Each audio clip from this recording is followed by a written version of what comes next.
All right, Doug, is LeBron making his 7 straight finals more impressive than anything MJ accomplished? No, not anything. They can both be impressive, right? I mean, it's impressive to make 7 straight finals. It's impressive to lead the league in scoring 7 straight times. It's impressive for LeBron James to remake teams in Miami, take that to 4 straight finals, and then go to Cleveland where they hadn't won a championship in over half a century and win a finals in his second year. All of these things are impressive, but it doesn't have to be more so. I think maybe the most telling part of it was Tristan Thompson's reaction talking about being bald. And then, is that a Rhythm Nation hat? What was with, he was the only one with the all-black cap. The one thing I'll say about LeBron, and we're an aggressive nation. I mean, we elected Trump. We like insults. We're okay with it. We've always been that way. News channels that are aggressive. MJ was aggressive, relentless, punched a teammate. It sits well here. One of the things that LeBron has done really remarkably, to do 7 straight finals, forget the physical fatigue. There's a reason bands don't tour for 7 straight years, because they want to strangle each other. U2 tours, takes a year off. Tours, takes a year off. That's not because they can't do it. It's because they won't get along, and the Edge and Bono will be throwing stuff at each other.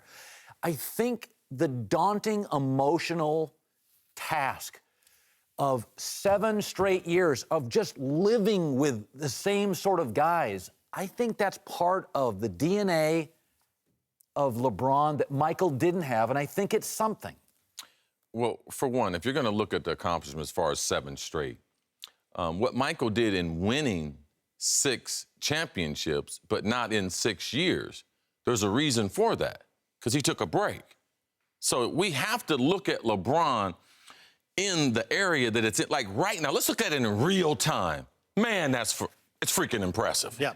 I mean, 7 straight finals after the worst thing he could have ever done, the decision, because that's where he got the criticism. So you have to look at the 7 straight after when people vilified him.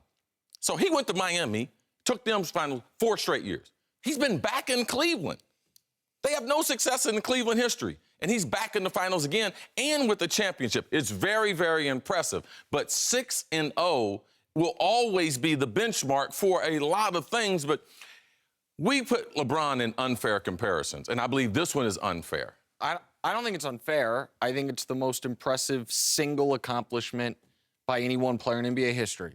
Because take anything Jordan did, other guys did it. 3-peat. I'm going to list a lot of guys that 3-peated. Other guys that won more MVPs than Jordan. I got Kareem Abdul-Jabbar on the line if you guys want to talk to him. No one has ever done anything close to this aside from Russell Celtics in an 8-team league in a different era when the sport was totally, it's almost a different sport. And it's not just the 7 straight. It's the 6 straight since the moment of professional darkness he suffered in Dallas. Now, that was of his own doing. But to recover from that and the way he recovered, to be the best player in the finals for 6 straight years, to take 2 teams to at least 3 consecutive finals, since he went to Cleveland, I know people say the East is weak, the East is weak. They are 36-5 against playoff teams. In the playoffs, 36-5 in the East. That is 36-5. That's 41, so just times 2. Oh, that's a 72-10 win pace in the playoffs in the East. All right, 2 things here. First of all, can I give credit to Cris Carter? 2 weeks before he left for Miami, Cris Carter grabbed me and Scott Van Pelt and said he's going to Miami. I just want to make sure that's on the record. Oh, LeBron? He had the story before anybody else had the story. I remember. I will never forget that moment. Second thing is, you're right, he's been incredibly dominant. Can you please tell me the team that he beat in the Eastern Conference Finals that would have even had a chance to win a championship? Boston Celtics, they had won a championship. The Chicago Bulls, they had the MVP. Wait. The Derrick Rose-led Chicago Bulls had no chance in the NBA. Looked bad when they played LeBron, I agree. They had no chance. And that Boston Celtics team was a shell of themselves. And let's also be honest, he's played on 2 super teams. I think LeBron is great. He's the 2nd best player I've seen in my lifetime. But remember, it's not just that he's played against inferior competition in the East. It's that the 2 teams he's done it on, with the exception, obviously, of early on with that Cavs team. He's 22 years old. That's his, like when Allen Iverson took the Sixers to the finals, that's like a Hall of Fame-worthy loss in the finals. With that as the exception, they had 3 superstars on the team in a conference that didn't have two superstars on any other team. You mean Dwayne Wade and Chris Bosh? Because Yeah. I can give you some numbers that would tell you they weren't superstars when LeBron was with them. At least at the end. Yes. Let me. At the end. I'm always going to back NBA guys. Tom Brady's the biggest football player. Disappears in the offseason. I don't know where he goes. Baseball players disappear during the season. Hockey players can be invisible during the Stanley Cup final. The best basketball player in the world in my lifetime can never hide. He's 7 feet tall, 6'8". He can't hide physically. And then he plays in the Olympics. And then he has shoe deals.